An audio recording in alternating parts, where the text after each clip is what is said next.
Mamata versus অভিষেকের যে মার্কেটিংটা শুরু হয়েছে, এটা দলের খুব প্ল্যান্ড মার্কেটিং। এটা ইচ্ছে করেই করা হয় যাতে বিকল্প রাজনীতি নিয়ে কথা কম হয়। এবং আমরা এটা আগেও দেখেছি, আমরা এরকম বিভিন্ন প্রোডাক্ট থাকে দেখবেন বাজারে, যে একই কোম্পানির দুটো মোবাইল ফোন তারা এমনভাবে মার্কেটিং করে যেন দুটো সেপারেট ব্র্যান্ড, এবং তারা নিজেদের মধ্যে এমন একটা লড়াই লাগিয়ে রাখে যে আপনি কোনো একটাই কিনুন না কেন, মানে আলটিমেট টাকাটা এক মালিকের কাছেই যাবে। ব্যাপারটা হচ্ছে সেই রকম।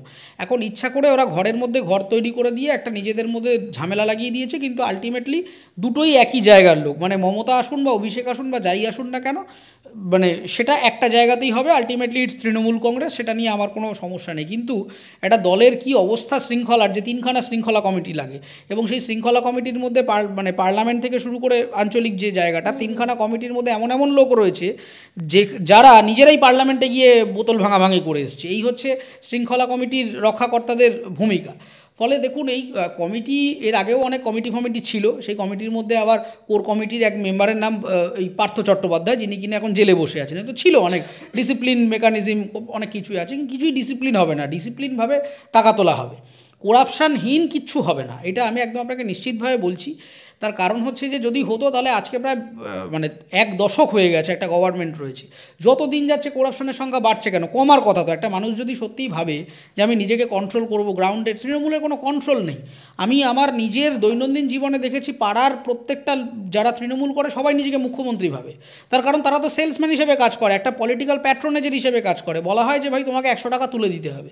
এবার সে 100 জায়গায় 500 তুলছে না 5000 তুলছে, সেটা আর পার্টি দেখে না। 100 টাকা পেয়ে গেলাম, আমি তাকে একটা টিকিট দিয়ে দিলাম বা তাকে খুব গুড বুকে রেখে দিলাম। এই কনসেপ্টে এই যে এই ফিসকাল পলিসিতে চলবার জন্যে বাজার থেকে যা তোলাবাজি হচ্ছে, কিন্তু দলের গ্রাউন্ডটা কমপ্লিটলি নষ্ট হয়ে গেছে। এবং সেই গ্রাউন্ডটা নষ্ট হয়ে যাওয়ার জন্যই প্রত্যেক পার্টি অফিসে এরকম দু একটা এরকম গুন্ডা বদমাইশ তৈরি হয়েছে, যারা প্রমোটিং নিয়ে গুন্ডামি করছে, মানুষের ওপরে চোটপাট করছে, তোলা তুলছে, পুজো নিয়ে ঝামেলা করছে। ফলে এই অবস্থার কোনো পরিবর্তন হবে না। এইটা করতে গেলে র্যাডিক্যালি গোটা তৃণমূল কংগ্রেসের যে ধাঁচাটা রয়েছে অ্যাজ অ্যান অর্গানাইজেশন, সেটাই পুরোটা চেঞ্জ করতে হবে। আর সেটা তৃণমূল কংগ্রেসের দ্বারা হবে না, তার কারণ ওর ভিশন বা এজেন্ডাটাই পরিষ্কার নয়। ফলে শৃঙ্খলা কমিটি হোক বা না হোক, নিচে যা হচ্ছে ওপরে অনেক কিছু হবে। মার্কেটিংয়ে অনেক কিছু দেখানো হয়, টিভিতে বসে অনেক বড় বড় কথা টথা বলবে, কিন্তু নিচের দিকে কিচ্ছু হবে না।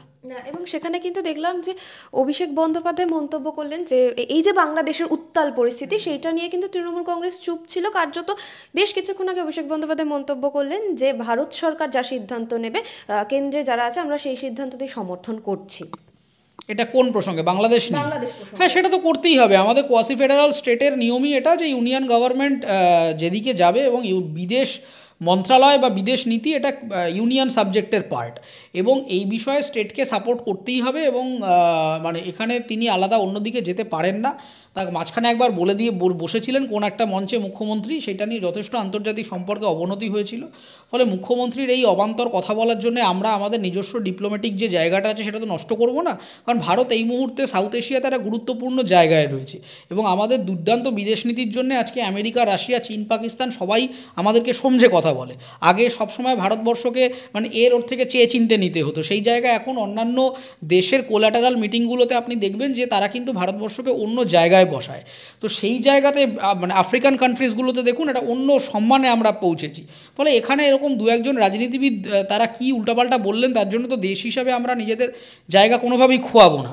তো সেই জন্যে তাদের আলাদা করে বলবার কিছু থাকতে পারে না, এবং বললেও সেটা খুব একটা শোভনীয় কিছু হবে না। ওনারা জানেন যে বিদেশ নীতি নিয়ে বলবার দরকারটা কি, ওনাদের এজেন্ডাটা তো জাতীয়তাবাদ প্রমোট করবা নয়। তৃণমূল কংগ্রেস যতক্ষণে বাংলাদেশ নিয়ে রিসার্চ করবে, কথা বলবে, ততক্ষণে তারা চারটে পুকুর বুঝিয়ে প্রমোটিং করে ইনকাম করবে। ওদের তো এজেন্ডাটা অন্য। আজকে যারা এটা নিয়ে কংগ্রেস কথা বলতে পারে, কি বিজেপি কথা বলতে পারে, কি যারা স্টেটটাকে অপারেট করছেন, যারা পার্লামেন্টে বসে সত্যি একটা ম্যাক্রো ভিশন থেকে দেশ নিয়ে কথা বলছেন, আজকে রাহুল গান্ধী এটা নিয়ে বলতে পারবেন, কিংবা নরেন্দ্র মোদী এটা নিয়ে বলতে পারবেন, যার মানে একটা ভিশন আছে। এদের তো সেই ভিশনটা নেই। যদি থাকতো, ভারতবর্ষ ছেড়ে দিন, বাংলারই পরিণতি হতো নাকি? বাংলাকে আগামী 10 বছর বাদে কী জায়গায় দেখবে সেটাই এরা বলতে পারবে না। এসে খালি উন্নয়ন উন্নয়ন বলে, উন্নয়নের ডেফিনিশন কি জিজ্ঞাসা করুন, বলতে পারবে না। বাংলার ইতিহাস ভূগোল বদলে দিচ্ছে, ডেমোগ্রাফি বদলে গেছে, কী অবস্থা, পরিবেশের এই অবস্থা, সে নিয়ে কোনো কথা বলতে পারবে না। তো সুতরাং এদের এই ব্যাপারে কথা বলে লাভ নেই, বুঝে গেছে। তো সেজন্যে মানে সরে আসাই বুদ্ধিমানের কাজ। ততক্ষণে এরা প্রমোটিংটা কোন দিকে হচ্ছে দেখুক, কীভাবে মিড ডে মিলের টাকা ছাড়া যায় দেখুক, কীভাবে আর চাকরি চুরি করা যায় দেখুক। এরা নিজেদের একটা একটা ডোমেন বানিয়ে নিয়েছে, সেই ডোমেনের মধ্যেই এরা লাফালাফি করবে, সেখান থেকেই চুরিচামারি করে চলবে, এ নিয়ে আর নতুন করে মানে এদের ম্যাক্রোভিশন নিয়ে কোনোদিন ভাবনাও ছিল না, নিজের রাজ্যকেই সঠিকভাবে দেখতে পারে না, এ আবার ভারত বাংলাদেশ নিয়ে ভাববে। এবং সেখানে আপনি ইতিহাসের কথা বললেন, আমরা তো দেখেছি কার্যত তৃণমূল কংগ্রেসের কথা গিয়ে লক্ষ্মীর ভাণ্ডার, কন্যাশ্রী এগুলো জনগণের কাছে পৌঁছে গেছে। সেখানে মমতা বন্দ্যোপাধ্যায় বলছে যে তৃণমূলের যে তৈরির ইতিহাস, এতদিনে দীর্ঘদিনের যে ইতিহাস, সেটা কর্মসূচি করে নতুন যে প্রজন্ম তাদের জানাতে হবে। এটা কি সাকসেসফুল হতে পারে বলে মনে হয়? দেখুন, প্রথম কথাটা হচ্ছে যে এই কথা একদম উনি সঠিক বলেছেন যে তৃণমূল কংগ্রেসের ভোটার প্রোফাইলিং করে উনি ছোট ছোট 8 থেকে 80 প্রত্যেকের জন্য বিভিন্ন রকম প্রকল্প লঞ্চ করে দিয়েছেন। সেই প্রকল্পগুলোর যে ইকুইটি তারা সেটা ভোটে পাচ্ছেন, কিন্তু ঘটনা হচ্ছে যে আপনি যদি সেন্সিবলি এইগুলো ভাবার চেষ্টা করেন দেখবেন এই প্রকল্পগুলোতে লং টার্মে কোনো উন্নতি হবে না। তার কারণটা হচ্ছে এগুলো গোটাটাই কনজামশন লেভেলে হাতে কিছু ক্যাশ ইনসেন্টিভ দিয়ে দিলাম, এটাকে অনেকে ওই উপঢৌকন বলেন কিংবা ওই অনুদান বলেন, আমি সেসব বলি না।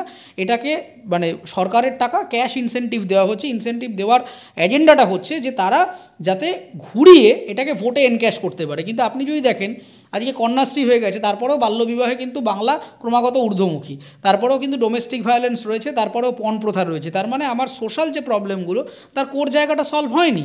তার কারণটা হচ্ছে সমাজকে দেখার মতো চোখ রাজনীতিবিদদের নেই। তৃণমূল কংগ্রেসের সবথেকে বড় সাফল্য বা ব্যর্থতা যেটাই হোক না কেন, তারা সবসময় মানে ফারসাইটেডনেসের অভাব রয়েছে। এই মুহূর্তে দাঁড়িয়ে তারা 2026টা দেখছেন, 2026 হয়ে গেলে তারপরে কোনো মিউনিসিপ্যাল ইলেকশন কি পঞ্চায়েত ইলেকশন যা আসবে সেইটা দেখবেন। এরা সবসময় নিয়ারেস্ট ইলেকশনটা দেখেন। এদের বিভিন্ন কনসাল্টিং থিঙ্ক ট্যাঙ্ক আছে, ভোটার প্রোফাইলিং করে বিভিন্ন গ্রুপের জন্য বিভিন্ন প্রকল্প লঞ্চ করে দেন। প্রথম কথায় যে নতুন প্রজন্ম নিয়ে আপনি প্রশ্নটা করছেন, বাংলার নতুন প্রজন্ম এই মুহূর্তে বাংলাতে নেই। আপনি কলকাতা পুজোর সময় ঘুরে দেখবেন বাঙালি কমেছে। বাংলার নতুন প্রজন্ম 18 থেকে 25-30 বছর পর্যন্ত যে জেনারেশনটা হাই স্কুল পাস করবার পরেই বা কলেজ পাস করবার পরে তারা বাংলা ছেড়ে অন্যান্য শহরে চলে যাচ্ছে। সারা ভারতের সমস্ত জায়গায় বাঙালি একেবারে গিজগিজ করছে, বাংলায় বাঙালি নেই। এবং এই যে ভ্যাকিউমটা তৈরি হচ্ছে সেই জন্য বিহার, ঝাড়খণ্ড সহ অন্যান্য জায়গা থেকে একটা ইনফ্লাক্স অফ মাইগ্রেশন হচ্ছে এবং সেই কারণে জুভেনাইল ক্রাইম তৈরি হচ্ছে। দেখুন লাস্ট 10টা ক্রাইম আপনি যেগুলো এই শুট আউট থেকে শুরু করে সব হচ্ছে জুভেনাইল ক্রাইম, যারা আসছেন ফ্রম বিহার, ঝাড়খণ্ড এই সমস্ত জায়গায়। তার কারণ হচ্ছে বাংলার বাজারটা যেহেতু ফাঁকা হয়ে গেছে, আশপাশের স্টেট থেকে বেশ কিছু মানুষজন এখানে সস্তায় কাজ করার জন্য চলে আসছেন। সস্তায় কলকাতায় এখনও মানে 100 টাকা নিয়ে বেরোলে আপনি সারাদিনে গুছিয়ে খেয়ে দিয়ে থাকতে পারবেন। এবং এই সস্তার ইমেজের জন্য আশপাশ থেকে প্রচুর মানুষ এখানে আসেন এবং এসে থাকেন, বিভিন্ন ধরনের কাজকর্ম করেন, কিন্তু তারা বাঙালি নয়। বাংলার নিজস্ব যে জেনারেশন সেটা অলরেডি তারা বেরিয়ে গেছে, এটা বিরাট বড় ব্রেন ড্রেন হয়ে গেছে। সেটাকে যদি ফিরিয়ে না আনা যায় তাহলে আর নতুন প্রজন্মের এত গালগল্প দিয়ে লাভ কী? এবং সেখানে চিন্ময় দাসকে গ্রেপ্তার করা নিয়ে একেবারে উত্তাল বাংলাদেশের পরিবেশ। এই বিষয়টা নিয়ে কি বলবেন যে ভারত সরকার যে মন্তব্য করেছে সেখানে ইউনুস কিন্তু বলছে যে একেবারে ভুল তথ্যহীন মন্তব্য করেছে ভারত সরকার। দেখুন, এই প্রথম কথা হচ্ছে বাংলাদেশে এখন একটা জেনোসাইডাল প্যাটার্নে চলে গেছে। এবং দ্বিতীয় কথা হচ্ছে ওখানে যদি হিন্দুদের ওপরে আক্রমণ না করা হতো তাহলে 1940-এর দশকে সার্ভেতে যদি 20% হিন্দু জনসংখ্যা থাকে, আজকে সেটা 7% নেমে এলো কী করে? অফিসিয়াল স্ট্যাটিস্টিক্স বলছি আমি। তো তার মানে নিশ্চয়ই সামথিং রং। এই রংটা কী সেটা গভর্নমেন্ট আনসার দিক, যে তারা কোথায় গেল। তারা যদি চলে যায় কেন? তারা পার্সিকিউটেড হয়ে চলে যাচ্ছে না প্রসিকিউটেড হয়ে চলে যাচ্ছে, নাকি ওদের উপরে মেরে দেওয়া হচ্ছে? আমরা তো বহু হিন্দুদের আমরা এরকম মানে মুন্ডচ্ছেদ করে ঝুলিয়ে দেওয়া হয়েছে, এগুলো দেখতে পাচ্ছি। মন্দিরে মন্দিরে লুট হচ্ছে, মেয়েদের ধর্ষণ হচ্ছে, সেটা দেখতে পাচ্ছি। তাহলে সেই নিয়ে গভর্নমেন্ট কী বলছে? গভর্নমেন্ট আজকে কনস্টিটিউশনাল ভ্যালিডেশন নিয়ে এত বড় বড় কথা বলছেন মোহাম্মদ ইউনুস, কিন্তু যখন দিনের পর দিন আমরা দেখেছি একেবারে ভিডিও এভিডেন্স সহ আমরা দেখেছি যে বিভিন্ন মৌলবাদী অর্গানাইজেশনের পক্ষ থেকে হিন্দু মেয়েদের হিজাব পরে বেরোতে হবে এই ফতেয়া জারি করে দেওয়া হচ্ছে। আমরা যখন দেখলাম বাউল মেলা বন্ধ হয়ে গেল, আমরা দেখলাম ঋত্বিক ঘটকের বাড়ি ভাঙচুর হলো, আমরা দেখলাম যে দুর্গাপুজো বন্ধ হয়ে গেল, সেখানে অত্যাচার হলো, তখন কনস্টিটিউশনাল মেকানিজম তখন কোথায় ছিল? তখন বিচার ব্যবস্থা, এত সংবিধান, গণতন্ত্র এই নিয়ে আলোচনা হয়নি কেন? তার কারণটা হচ্ছে যে তার মানে এখন যেটা হয়ে গেছে, এখন আমি রিসেন্টলি মানে আমি একটি পোস্টও আপনাকে দেখাতে পারি, যে পোস্টে আপনি দেখবেন এটি বাংলাদেশি অর্গানাইজেশন, তারা প্রকাশ্যে এরকম একটি জায়গা লিখছে যে তাদের ন্যাশনালিজমের থেকে তাদের কাছে এখন ধর্মীয় আইডেন্টিটিটা অনেক বড়। এই দেখুন, জেন জি বলে একটি বাংলাদেশের ফেসবুক পেজ, তাদের এই মানে গতকালের পোস্ট সম্ভবত, সেখানে লেখা আছে আমি আগে মুসলিম তারপরে বাংলাদেশি। তার মানে হচ্ছে এই কথাটা স্পষ্ট যে বাংলাদেশি এই ন্যাশনাল আইডেন্টিটিটা থেকে তাদের কাছে রিলিজিয়াস আইডেন্টিটিটা বেশি। কোনো অসুবিধা নেই, তারা তাদের নিজস্ব দেশ, তারা নিজস্ব জাতি তাদের মতো তৈরি করবে। তাহলে কনস্টিটিউশনটাকে রিরাইট করতে হবে, কারণ কনস্টিটিউশনে ধর্মনিরপেক্ষতার কথা বলা আছে, কনস্টিটিউশনে বলা আছে যে মানে রাষ্ট্রধর্ম ইসলাম হলে অন্যান্য ধর্মীয় মাইনরিটিদের সুযোগ দেওয়া হবে, তাদের সমান অধিকারের কথা বলা আছে, কিন্তু সেটা তো হচ্ছে না। তাহলে দুটো জিনিস হতে পারে, আইদার আপনি কনস্টিটিউশনকে রিরাইট করুন, রিরাইট করে ধর্মের ভিত্তিতে তৈরি করুন, এবং তাহলে হিন্দু, শিখ, বৌদ্ধ সহ অন্যান্য যে রিলিজিয়াস মাইনরিটিগুলি রয়েছে তারা চট্টগ্রাম, রংপুর বা অন্য কোনো একটা জায়গায় কনসেন্ট্রেটেড হয়ে যাক এবং সেখান থেকে সেপারেট ইলেক্টরেট দাবি করা হোক, এবং সেখান থেকে তাহলে বাংলাদেশকে আবার দুটো পার্টে জাতি হিসাবে ভেঙে দিতে হবে। কারণ আপনি কনস্টিটিউশনে লিখবেন এক কথা, অ্যাডমিনিস্ট্রেশনটা চালাবেন অন্যভাবে, এটা তো হতে পারে না। তাহলে সেই বিচারকে মানবো কেন? আজকে যে বিচার ব্যবস্থার নিয়ে এত আলোচনা, বিতর্ক, সেই বিচার ব্যবস্থাকেই তো মানা যায় না। তার কারণ হচ্ছে কনস্টিটিউশনাল মেকানিজমটাই তো বায়াস, নিরপেক্ষতার কথা লেখা আছে, নিরপেক্ষভাবে চলে না। তাহলে এই গভর্নমেন্টকে তো কোনোভাবেই মান্যতা দেওয়া যায় না। যে বিচার ব্যবস্থা, যে সংবিধান, যে মেকানিজম সবার কথা বলে, সেটাই গণতন্ত্র। আমরা এই যে হিন্দু সনাতনী যে দলের কাছে আমরা সবচেয়ে বেশি শুনি সেটা হচ্ছে বিজেপি, এবং আজকে দেখলাম যে বিজেপি এর প্রতিবাদে মিছিল করলো এবং সেখানে বললো যে ইউনূসের বোন মমতা বন্দ্যোপাধ্যায়। বাংলার রাজনীতিতে কি এই যে বাংলাদেশকে নিয়ে এত প্রতিবাদ করছে শুভেন্দু অধিকারী, মিছিল করছে, মিটিং করছে, তার কি আদৌ কোনো প্রভাব আছে, আদৌ কোনো গুরুত্ব রয়েছে? দেখুন, বাংলাদেশের প্রথম কথা হচ্ছে যে কে কার বোন, কে এই ধরনের রাজনৈতিক মানে কোনো কুৎসা বা কাউকে ডিমিন করে কথা বলার আমি পক্ষপাতী নই। মমতা বন্দ্যোপাধ্যায়ের নিজস্ব রাজনৈতিক এক্সিস্টেন্স রয়েছে, তাকে যথাযোগ্য সম্মান দিয়ে তার পলিসির আমি বিরোধিতা করতেই পারি, কিন্তু তাকে কোনো ধর্ম নিয়ে, জাতি নিয়ে আক্রমণ করা আমি বিশ্বাসী নই, আমি সমর্থন করি না। কিন্তু ঘটনা হচ্ছে মমতা বন্দ্যোপাধ্যায়ের সবথেকে বড় ভুল হচ্ছে দীর্ঘদিন ধরে এখানে বাংলায় একটা অনুপ্রবেশকারীদের সমস্যা রয়েছে এবং সেই অনুপ্রবেশকারীদেরকে ভোটার হিসাবে ব্যবহার করা হয়। আমরা বিধানসভা ধরে যদি বিভিন্ন জায়গায় স্টাডি করি, বিশেষত 24 পরগনা, মুর্শিদাবাদ, কোচবিহার, এইদিকে আমরা দেখব বিরাট অঙ্কের অনুপ্রবেশ রয়েছে এবং সেই অনুপ্রবেশে উভয় সরকারই দায়ী। কেন্দ্রীয় সরকারেরও যেরকম সিকিউরিটি ফেইলিয়ার রয়েছে, রাজ্য সরকার আবার সেটাকে এনশিওর করছে। ফলে এখানে আবার ওই সেটিং তত্ত্ব আছে কিনা সেই নিয়ে বিতর্ক থাকতে পারে, কিন্তু ঘটনা হচ্ছে অনুপ্রবেশটা একটা বড় সমস্যা বাংলায়, এবং অনুপ্রবেশের জন্যই আমাদের এই বেকারত্ব কিংবা এই মুদ্রাস্ফীতির একটা বড় সমস্যা রয়েছে। এবং এই অনুপ্রবেশকারীদের বিভিন্নভাবে, মানে এই হরেক মাল 10 টাকায় আধার কার্ড বিক্রি হয় বিভিন্ন জায়গাতে, বহু জায়গাতে। মানে আপনি 24 পরগনায় যদি আপনি চলে যান, সার্ভে করেন, একদম দেখতে পাবেন, একদম মানে স্পষ্ট উইথ এভিডেন্স আমি বলছি যে এরকম বেআইনি আধার কার্ড, বেআইনি প্যান কার্ড, পাসপোর্ট এই সমস্ত করে দেওয়া হয়। এবং অধিকাংশ ক্ষেত্রে এই মানে খুব খোলাখুলি এই যাতায়াতগুলো চলে, ইত্যাদিগুলি চলে। ফলে এখানে বিএসএফের যেরকম একটা দায়বদ্ধতা রয়েছে, একই রকমভাবে রাজ্য সরকারের দায়বদ্ধতা রয়েছে। তার কারণ রাজ্য সরকার একটা স্পেসিফিক অ্যাপিসমেন্ট পলিসিতে চলে এবং রাজ্য সরকার স্পেসিফিকভাবে, দেখুন অ্যাপিসমেন্ট নিয়ে আমার আলাদা করে বলার কিছু নেই, তার কারণ ভারতবর্ষে প্রত্যেকটা ধর্মের মানুষের সমানাধিকারের কথা বলা হয়েছে। ফলে সেইটাকে যদি সঠিকভাবে জাস্টিফাই করা হয় তাহলে কোনো অসুবিধা নেই। কিন্তু হিন্দু হলে তখন যদি তাকে আলাদাভাবে দেখা হয়, আর অন্য ধর্ম হলে যদি আলাদাভাবে দেখা হয়, তাহলে আমার অবশ্যই আপত্তি আছে। শুরুতেও ছিল, আজকেও থাকবে, আগামীতেও থাকবে। ফলে প্রত্যেক ধর্মকে নিরপেক্ষভাবে দেখা হোক, আর যদি না দেখা হয় তাহলে কাউকেই আলাদাভাবে দেখার দরকার নেই। এই জায়গাটা থেকে তৃণমূল কংগ্রেসের সবথেকে বড় এই যে একটা বিরাট অঙ্কের মাইনরিটি ভোট ব্যাঙ্ক, আমার এখানে যেরকম মাইনরিটি অন্য রিলিজিয়ানের লোক, বাংলাদেশে আবার হিন্দুরা মাইনর। ফলে আমাদের এখানে সবথেকে বড় সমস্যা হচ্ছে মাইনর মানেই ইসলাম ধরে নিই, মাইনর মানে সংখ্যায় যারা কম। কিন্তু আমাদের এখানকার যেটা নিয়ে বারবার আলোচনা হয় যে বাম, কংগ্রেস, বুদ্ধিজীবী এনারা কেন কথা বলে না, তার কারণ আমাদের দৈনন্দিন জীবনে আপনি রাস্তায় দাঁড়িয়ে সংখ্যালঘু নিয়ে কথা বললেই ধরে নেবে যে আমি ইসলাম সম্প্রদায়ের কথা বলছি। আমার এখানে তো বৌদ্ধরাও সংখ্যালঘুদের মধ্যে পড়ছেন, আমার এখানে জৈন, পার্সি তারাও সংখ্যালঘুদের মধ্যে পড়ছেন। ফলে সেই জায়গায় কিন্তু একটা গুরুত্বপূর্ণ সমস্যা হচ্ছে সংখ্যালঘু আর নির্দিষ্ট ধর্ম এক জিনিস নয়। আমাদের প্রত্যেক ধর্মের জন্য আলাদা আলাদা স্পেসিফিক প্রজেক্ট রয়েছে, প্রকল্প রয়েছে, তাদের আপলিফমেন্টের কথা বলি। তার কারণ ফেবিয়ান সোশ্যালিজম নিয়ে আমরা কথা বলেছি, আমরা প্রত্যেক ধর্মের মানুষের, প্রত্যেক জাতি, ট্রাইব, কাস্ট, তাদের সকলের সমানাধিকারের কথা বলেছি, সেইভাবেই আমাদের সংবিধানটা লেখা হয়েছে। কিন্তু এখানে এক ধরনের তোষামদের রাজনীতি চলে, আমাদের একটা আন্ডার কারেন্ট আছে, সেই আন্ডার কারেন্টটাকে অ্যাড্রেস করবার জন্য বিজেপি হয়তো করছে, কিন্তু সেটা সম্পূর্ণ তাদের রাজনৈতিক ব্যাপার। আমি হিন্দু, এবং মানে আমার কাছে হিন্দু ধর্ম একটা ইনক্লুসিভ সংস্কৃতি। আমার কাছে হিন্দু মানে স্পেসিফিক কোনো ধর্ম নয়, হিন্দু এমন এক গ্লোবাল হিউম্যানিজমের কথা বলে, ইউনিভার্সাল একটা আইডেন্টিটির কথা বলে, যেটা আমাদেরকে নতুন করে ভাবতে সাহায্য করে।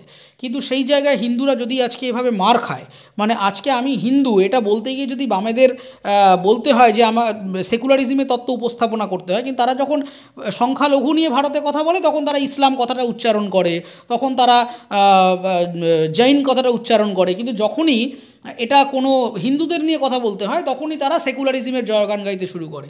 তার কারণ বামেরা একটা ন্যারেটিভ সেট করার চেষ্টা করে যে হিন্দু মানেই বিজেপি। এই কথাটা সম্পূর্ণ ভুল। আমি হিন্দু, আমি বিজেপি নই। আমি ধর্মকে স্বীকার করি। আমার বাড়িতে হিন্দু ধর্মের ভিত্তিতে যে আচার অনুষ্ঠান, সেই প্রথা প্রোটোকল মেনে বিভিন্ন পূজা অর্চনার কাজ হয়, কিন্তু তার মানে আমি বিজেপির ভোটার, এই কথাটা কোথায় লেখা আছে? এই যে একটা অদ্ভুত ন্যারেটিভ দেওয়া হয়েছে যে আপনি যদি হিন্দু ধর্ম নিয়ে কথা বলেন আপনি বিজেপি, আর আপনি যদি মুসলিম ধর্ম নিয়ে কথা বলেন তার মানে আপনি তৃণমূল। এটা খুব নোংরামি হচ্ছে, এটা বাংলা রাজনীতিতে একটা নোংরা ইমেজ তৈরি করা হচ্ছে।